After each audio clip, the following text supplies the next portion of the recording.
मित्रांनो, तुमचं पुन्हा एकदा GB स्टोरी टेलर या यूट्यूब चॅनलवर स्वागत आहे. आजच्या आपल्या गोष्टीचं नाव आहे नरभक्षक, लेखक कुमार. पण गोष्ट सुरू करण्याआधी जर कोणी या चॅनलवर पहिल्यांदाच आलेले असाल तर त्यांनी ह्या चॅनलला सबस्क्राईब करायला विसरू नका. चला तर मग अजिबात वेळ न घालवता गोष्टीला सुरुवात करूया.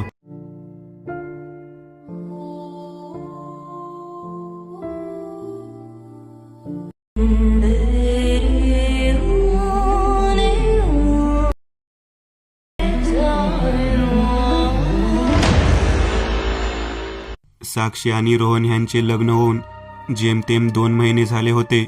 दोघांचे पण घरच्यांच्या सहमतीने अगदी दाखवण्याच्या कार्यक्रमापासून ते सर्व रीतीप्रमाणे झाले होते.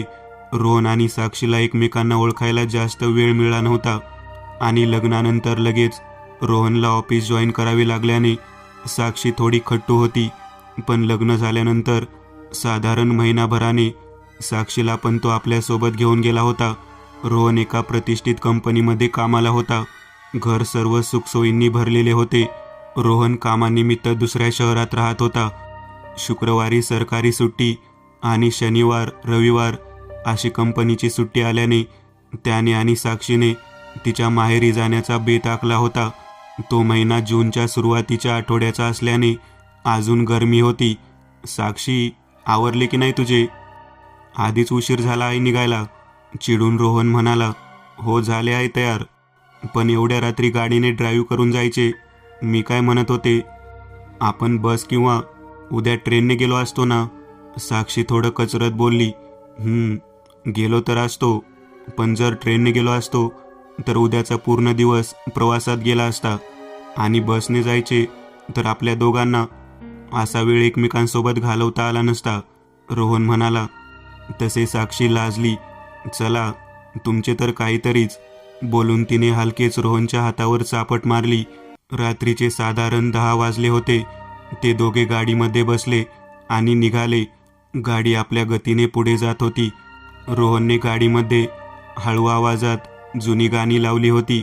गाण्याचा आनंद घेत साक्षी आपले डोके सीटवर मागे टेकून बसली होती. गाडीने आता शहर मागे सोडून हायवेला लागली होती.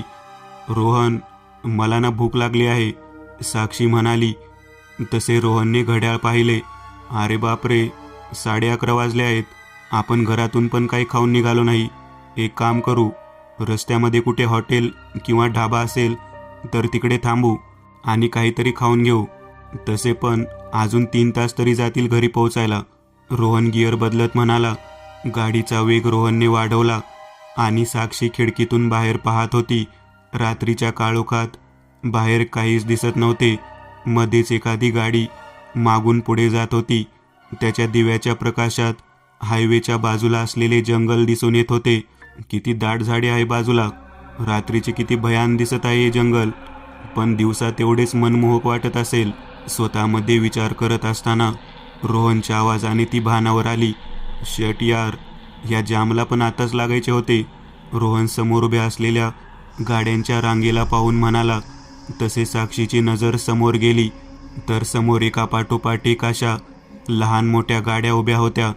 काय झाले, ह्या गाड्या अशा का उभ्या आहेत, साक्षीने प्रश्न केला. तसे रोहनने तिच्याकडे चिडून पाहिले. मला काय माहीत, मी काय तुझ्या आधी इकडे आलो आहे का? थांब, मी विचारून बघतो, चिडून रोहन म्हणाला. आणि गाडीतून उतरून त्याने समोर उभ्या असणाऱ्या गाडीतील काही लोक जे बाहेर उभे होते त्यांना विचारले. त्याचे चाललेले हातवारे साक्षी गाडीतून पाहत होती. खरे तर तिला राग आला होता रोहनचा, कारण तो तिच्यावर विनाकारण चिडला होता. पुढे 2 ट्रकमध्ये धडक झाली आहे, त्यामुळे हा जाम आहे आणि हा जाम 1 किलोमीटरपर्यंत आहे. कदाचित आज पहाटेपर्यंत क्लिअर होईल, रोहन गाडीमध्ये बसत म्हणाला. त्याच्या ह्या बोलण्याला साक्षीने फक्त एवढाच रिप्लाय केला. साक्षी, काय झाले, तू अशी शांत का आहेस, रोहनने शांतपणे साक्षीला विचारले. नाही, काही नाही, असेच, साक्षी खिडकीतून बाहेर पाहत म्हणाली. मग तू इकडे पाहून का नाही बोलत आहेस? समजले, मगाशी मी बोललो ना, त्याचा राग आला ना तुला? हे बघ, मी मुद्दाम नाही बोललो, एकतर आपण एवढ्या दिवसांनी आपण एकत्र बाहेर पडलो, त्यात पण तुला भूक लागली आहे आणि हा उशीर, म्हणून मी थोडा चिडलो. अच्छा, सॉरी. हे बघ, कान पकडून बोलतो सॉरी. रोहनने आपले कान पकडले आणि त्याला असे पाहून साक्षीला हसू आले आणि तिने त्याचा हात कानापासून बाजूला केला. गेला म्हणजे राग तुझा. चल आता आपण नवीन रस्त्याने जाऊ. असे बोलून रोहनने गाडी थोडी पुढे मागे केली आणि गाडी थेट जंगलाच्या दिशेने घेऊन निघाला. रोहन, हे काय करताय? अहो, गाडी जंगलामध्ये. आश्चर्याने साक्षीने विचारले. हा शॉर्टकट आहे. ह्याने आपण 2 किलोमीटर सहज कमी करू. रोहन गिअर बदलत म्हणाला. अहो, पण हा रस्ता तुम्हाला माहीत आहे का? ह्या रस्त्याने तुम्ही कधी गेला आहेत का? साक्षीने आजूबाजूच्या दिसणाऱ्या झाडे आणि किर काळोखात पाहत विचारले. हा रस्ता नाही माहीत आणि कधी गेलो पण नाही, पण मोबाईलवर हा शॉर्टकट दाखवत आहे. रोहन मोबाईल पाहत म्हणाला. हे पहा, मला काही हे सर्व ठीक वाटत नाही आहे. पहा, ना मागे कोणी नाही ना पुढे कोणी आहे. आपण पुन्हा माघारी फिरूया ना? घाबरत साक्षी म्हणाली. माघारी? आता ते शक्य नाही, कारण आपण 3 किलोमीटर पुढे आलो आहोत आणि इकडे अजून 2 किलोमीटर गेलो की झाले आलो पुन्हा आपण हायवेला. तू किती घाबरतेस? मी आहे ना. रोहन तिची समजूत काढत म्हणाला. काही वेळ दोघे पण काही बोलले नाही आणि अचानक गाडी आचके देऊन बंद पडली. रोहनने पुन्हा सुरू करण्याचा प्रयत्न केला, पण त्याचा काही उपयोग झाला नाही. अरे, काय झाले आता हिला? रोहनने बोलून पुन्हा एकदा गाडी सुरू करण्याचा प्रयत्न केला. आजूबाजूला घनदाट झाडी होती. किर्र अंधार सर्व ठिकाणी होता. लांबवर कुठेतरी कोल्ह्याचे ओरडणे ऐकू येत होते. मध्येच एक घुबड चित्कारून उडत होते. रोहन हातात विजेरी घेऊन खाली उतरला आणि त्याने गाडीचे बोनेट उघडले. इकडे आतमध्ये या सर्व वातावरणाचा परिणाम साक्षीवर दिसून येत होता. ती आत बसून घाबरली होती. अचानक तिच्या बाजूच्या खिडकीवर थाप आली. तसे तिने दचकून बाहेर पाहिले तर बाहेर रोहन उभा होता. आता तिने दरवाजा उघडला आणि बाहेर आली. रोहन, काय झाले? काही समजले का? साक्षीने रोहनकडे पाहत विचारले. काही समजत नाही. मी पाहिले, पण काही कळत नाही आहे. आता इकडे जंगलामध्ये कोणता मेकॅनिक पण नाही आहे. आपण एक काम करू, आपण चालत निघू. 1.5 किलोमीटर असेल. एकदा का हायवेला पोहोचलो की मदत मिळेल. रोहन साक्षीकडे पाहत म्हणाला. चालत जायचे हे ऐकून साक्षीच्या भीतीमध्ये अजून वाढ झाली. चालत? आणि या जंगलामधून? रोहन, मला भीती वाटत आहे. साक्षी आजूबाजूला पाहत म्हणाली. हो, घाबरलीस का? हे बघ, घाबरू नकोस. हे अंतर लगेच संपून जाईल. मी आहे ना तुझ्यासोबत, रोहन म्हणाला. तसे साक्षी लाजली आणि त्यांनी गाडीमधून बॅग आणि बाकी सामान घेतले आणि हातात हात घालून ते निघाले. जसजसे ते पुढे जात होते त्याच्या आजूबाजूचे वातावरण अजून गूढ होत चालले होते. आजूबाजूला असलेल्या झाडांमुळे अंधार जरा जास्त गडद वाटत होता. अचानक वाऱ्याची एक गार झुळूक साक्षीला स्पर्शून गेली. आजूबाजूला झाडाच्या पानाची हालचाल जोरजोरात होऊ लागली. मगाशी जी हवेची झुळूक होती ती आता वावटळ बनून येत होती. रोहन, रोहन, मला खूप भीती वाटत आहे. साक्षी मागे पाहत म्हणाली. भीती? आणि ती कसली अगं? मी आहे की सोबत? रोहन तिच्याकडे पाहून म्हणाला. माहीत नाही, पण काहीतरी विचित्र होणार असे वाटत आहे. साक्षीचे बोलणे संपले आणि एक जोराची हवेची झुळूक आली आणि त्याने पाने अजून जोरात हालू लागली. तसे साक्षीने रोहनला घाबरून मिठी मारली. मला नव्हते माहीत हवेमध्ये एवढी ताकद असते की माझ्या बायकोला माझ्या मिठीत घेऊन येईल. रोहन तिच्या पाठीवर हात फिरवत म्हणाला. चला, तुमचे काहीतरीच. मी घाबरून मिठीमध्ये आले, समजले का? लटक्या रागाने साक्षी म्हणाली. कसे का होईना, मिठीमध्ये येते महत्त्वाचे होते, रोहन हसत म्हणाला. आणि साक्षीने लाजून खाली पाहिले. तेवढ्यात अचानक जोरात वीज चमकली आणि पावसाला सुरुवात झाली. रोहन, आता काय करायचे? इकडे तर पाऊस सुरू झाला. साक्षीने आकाशात पाहत विचारले. आता काही नाही, चालत राहायचे. पाहू अजून किती लांब आहे. बोलून रोहन साक्षीचा हात धरून त्या निर्भीड जंगलातून चालू लागला. काही अंतर पार झाल्यावर रोहनला अंधारात कुठेतरी दिवा जळताना दिसला. तसे तो खुश झाला. साक्षी, ते बघ तिकडे कोणीतरी आहे. तो बघ, दिवा जळतो आहे. तिकडे आपल्याला मदत मिळेल. रोहन खुश होऊन म्हणाला. दिवा? आणि या जंगलामध्ये कोण असू शकते इकडे? साक्षीने स्वतःला प्रश्न केला आणि ती रोहनच्या मागे चालू लागली. जसजसे ते पुढे जात होते तसतसे तो दिवा अजून जवळ येऊ लागला होता. आता त्याच्या समोर एक दुमजली घर होते आणि त्या घराच्या बाहेर तो कंदील जळत होता. साक्षी, ते बघ तिकडे घर आहे. आपल्याला तिकडे नक्की मदत मिळेल, रोहन म्हणाला आणि झपाझप पावले टाकत तो त्या घराच्या दिशेने निघाला. पण साक्षीला ही गोष्ट खटकत होती. म्हणजे जंगलामध्ये घर आणि कोण बांधणार? म्हणजे फार्म हाऊस तिने ऐकले होते, पण फॉरेस्ट हाऊस तिने पहिल्यांदा पाहिले होते. घराच्या आजूबाजूला तारेचे कुंपण घातले होते. तारेच्या कुंपणाच्या आत 2 मोटरसायकल उभ्या दिसत होत्या. अंधारात आणि पावसात ते घर नीट दिसून येत नव्हते, पण ते दुमजली आहे आणि त्याच्या उंबऱ्यासमोर 3 पायऱ्या होत्या, ज्या चढून घरात प्रवेश करता आला असता. रोहन त्या पहिल्या पायरीवर होता तेव्हा मागून साक्षीने त्याला आवाज दिला. रोहन, मला हे काही ठीक वाटत नाही आहे. म्हणजे हे घर आणि इकडे जंगलामध्ये काहीतरी गडबड नक्की असणार. साक्षी घाबरत म्हणाली. गडबड? आणि इकडे? मला नाही वाटत असे. हे बघ साक्षी, तू आणि मी दोघे पण भिजून गेलो आहोत. आपण अजून थोडा वेळ पावसात राहिलो तर आजारी पडू.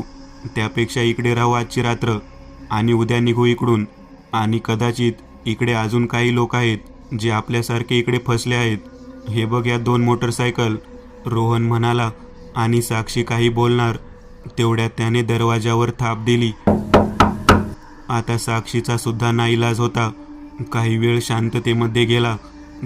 शांततेमध्ये गेला आणि दरवाजा उघडण्यासाठी कडी सरकवल्याचा आवाज आला.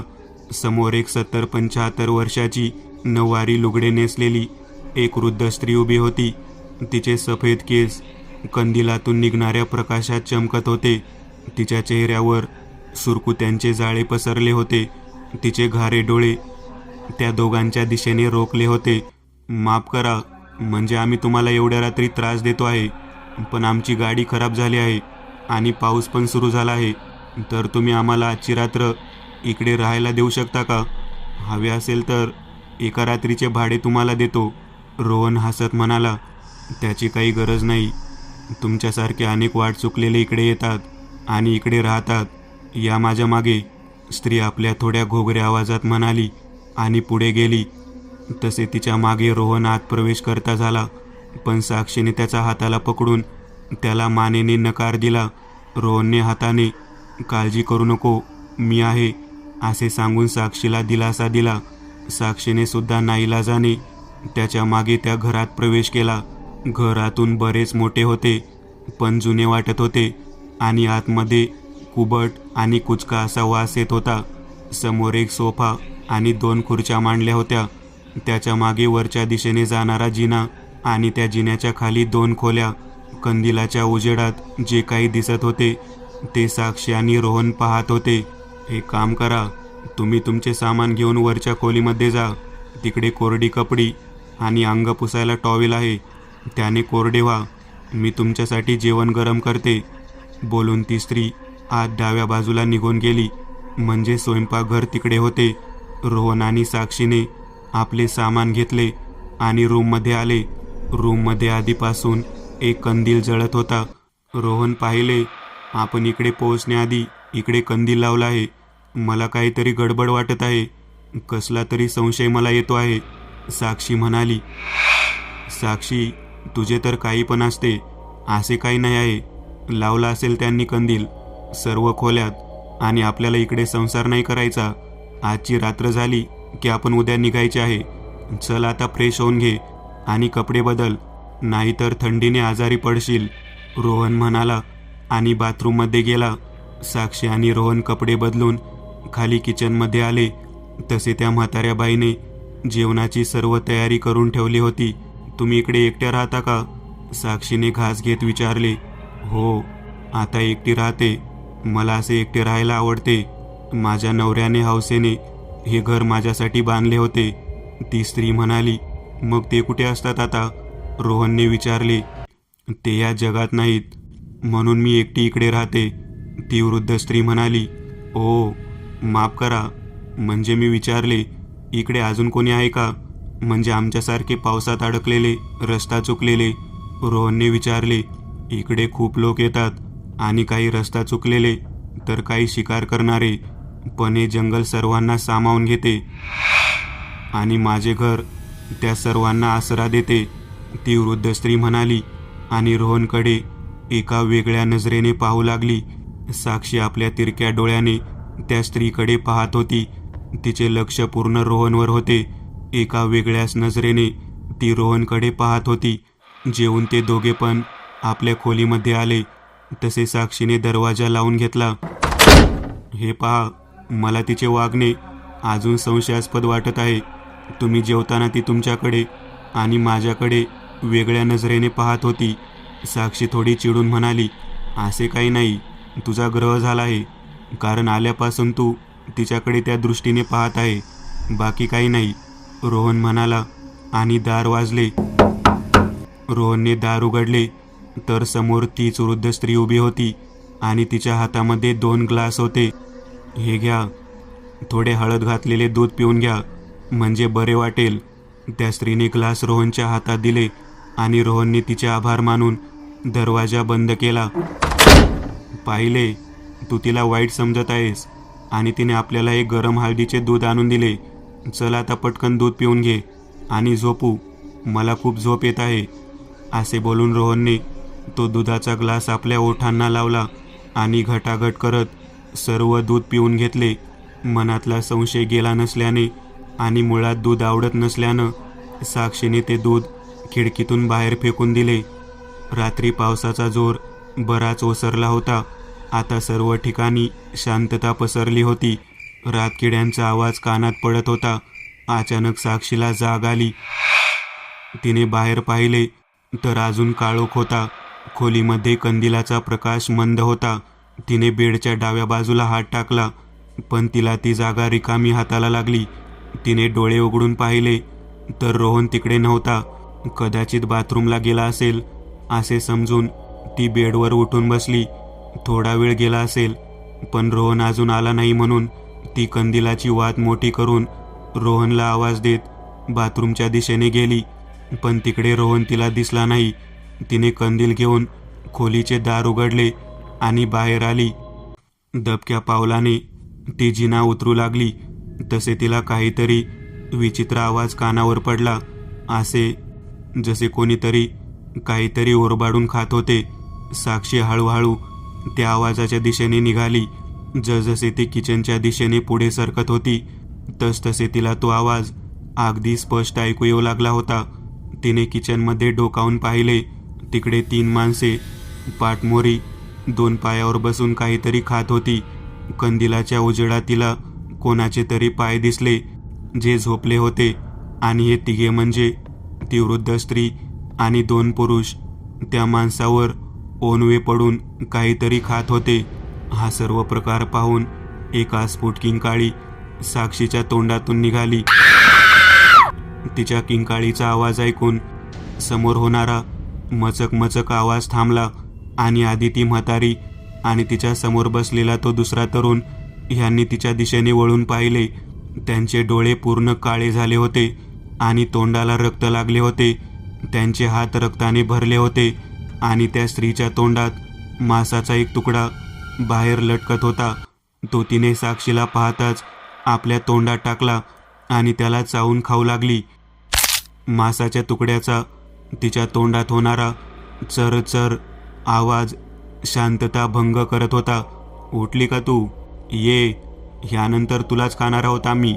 खूप दिवसांनी माझी भूक भागणार आहे, आणि आता तर माझ्यासाठी माणसाचे मांस आणायला मी माझे 2 गुलाम पण तयार केले आहेत, ती म्हातारी हसत म्हणाली.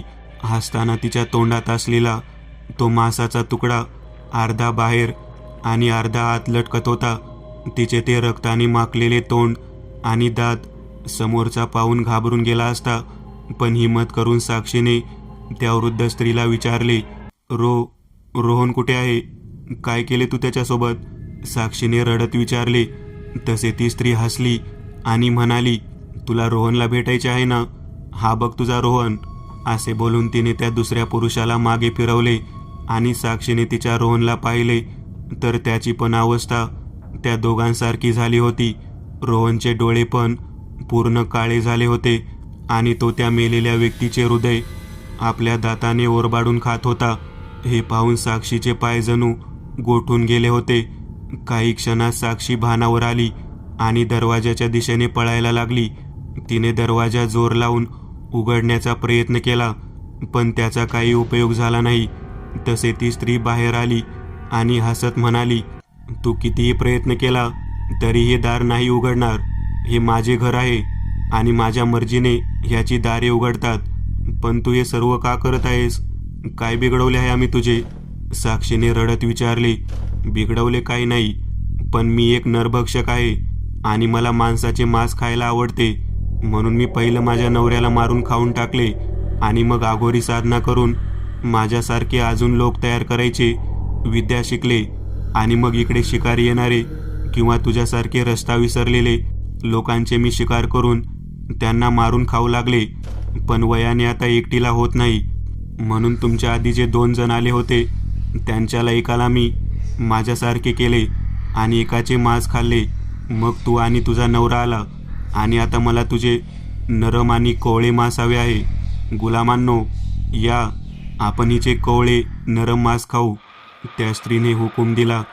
तसे यंत्र व ते दोघे उठले आणि साक्षीच्या दिशेने निघाले. साक्षीला कळून चुकले होते की हे तिघे तिला जिवंत राहू देणार नाही आणि त्या तिघांनी साक्षीवर हल्ला केला आणि साक्षीची आर्त किंकाळी आसमंतात घुमली. काही महिन्यानंतर पुन्हा त्याच घरावर टकटक झाली. दार उघडले गेले आणि त्या वृद्ध स्त्रीसमोर 2 कॉलेजचे मुलं उभी होती. आजी, आम्ही आमच्या कॅम्पचा रस्ता विसरलो आहोत. आजची रात्र इकडे काढू शकतो का? एकाने विचारले. या माझ्या मागे, बोलून ती स्त्री मागे वळली आणि आपले रक्ताने माखलेले लाल दात दाखवून हसू लागली. मी एक नवीन चॅनल ओपन करत आहे. त्यावर तुम्हाला ॲनिमेटेड हॉरर स्टोरीज पाहायला मिळतील. त्या चॅनलची लिंक या व्हिडिओच्या डिस्क्रिप्शनमध्ये दिलेली आहे. चॅनलला सबस्क्राईब करायला विसरू नका. मित्रांनो, आज पुरतं एवढंच. तुम्हाला जर काही गोष्ट आवडली असेल तर नक्की लाईक करा. तुमच्यापैकी बरेचसे जण व्हिडिओ लाईक न करताच पळून जातात, पण हा जर व्हिडिओ तुम्ही लाईक केला तर मला जरा बरं वाटेल आणि असेच भारी भारी व्हिडिओ बनवायची माझ्यात एनर्जी येईल. त्यामुळे नक्की लाईक करा आणि अजूनही कोणी या चॅनलला सबस्क्राईब केलेलं नसाल तर लगेच सबस्क्राईब करून टाका आणि बाजूची घंटी ती मात्र दाबायला विसरू नका. देवाची घंटी आहे ती. चला तर मग पुन्हा भेटूया अशीच एक आगळी वेगळी गोष्ट घेऊन पुढच्या भागात.